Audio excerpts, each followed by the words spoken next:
The hidden secret of Psalm 23 that will change your life forever. Let me ask you a question that might rattle your spirit just a little bit.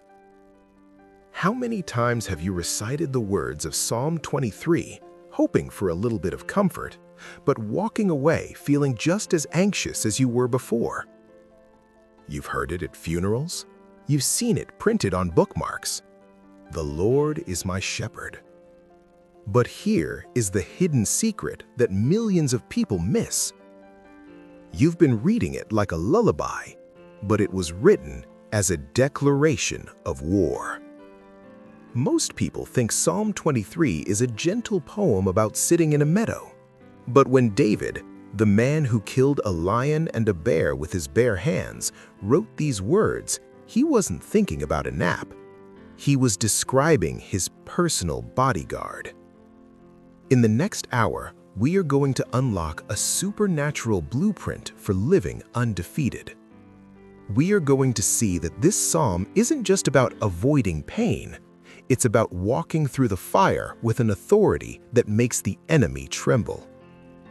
Did you catch that? Most people miss this. They read it horizontally as a list of blessings, but it's actually a journey of spiritual transformation. It's a roadmap that trains your brain to think differently about every problem you face. If you feel like your cup is empty, if you feel like the valley is too dark, stay with me.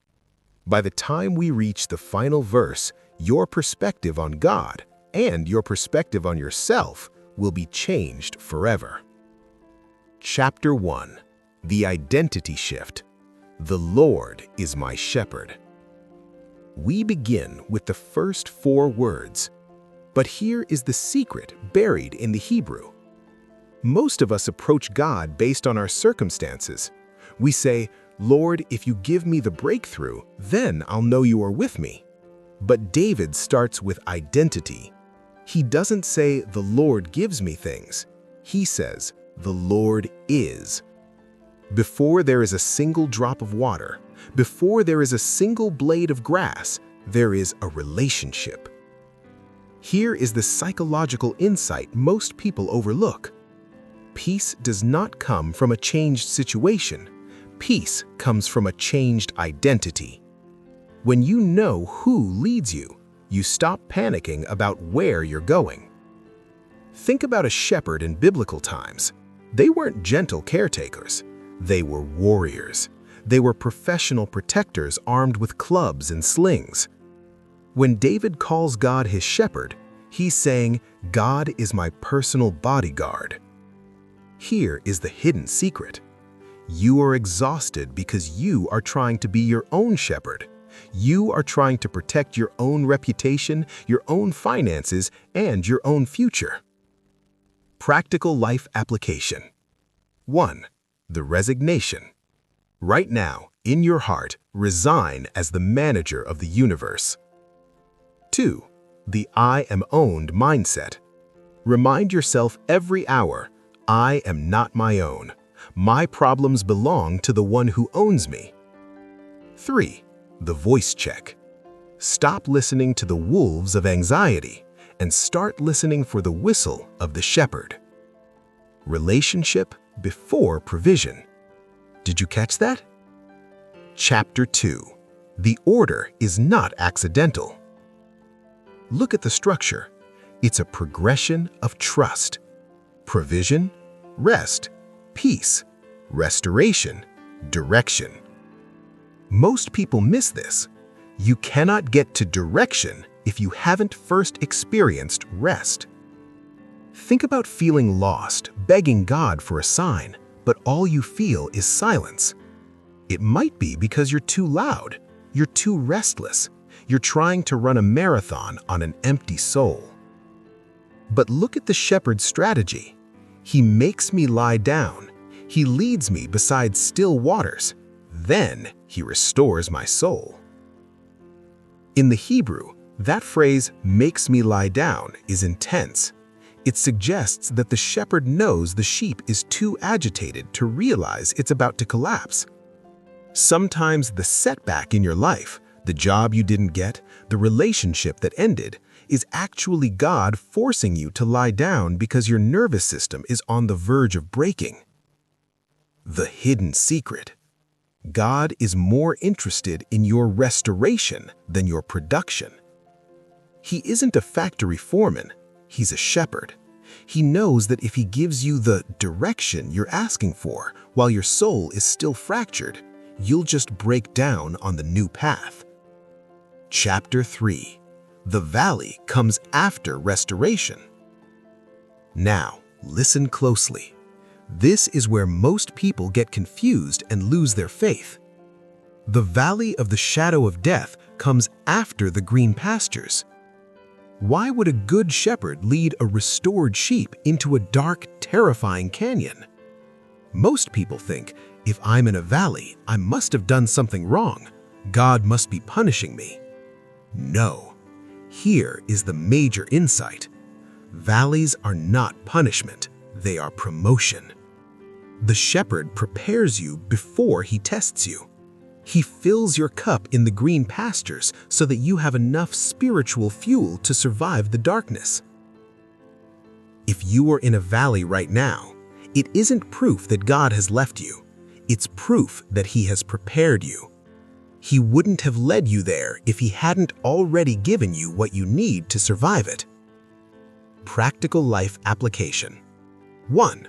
Reframe the shadow. A shadow can't hurt you. It's just an image. If there is a shadow, it means there is a light nearby. Look for the light, not the shadow. 2. Count your provision. Look at the green pasture season you just left. That wasn't just for your comfort, it was your training for right now. 3. Notice the pace.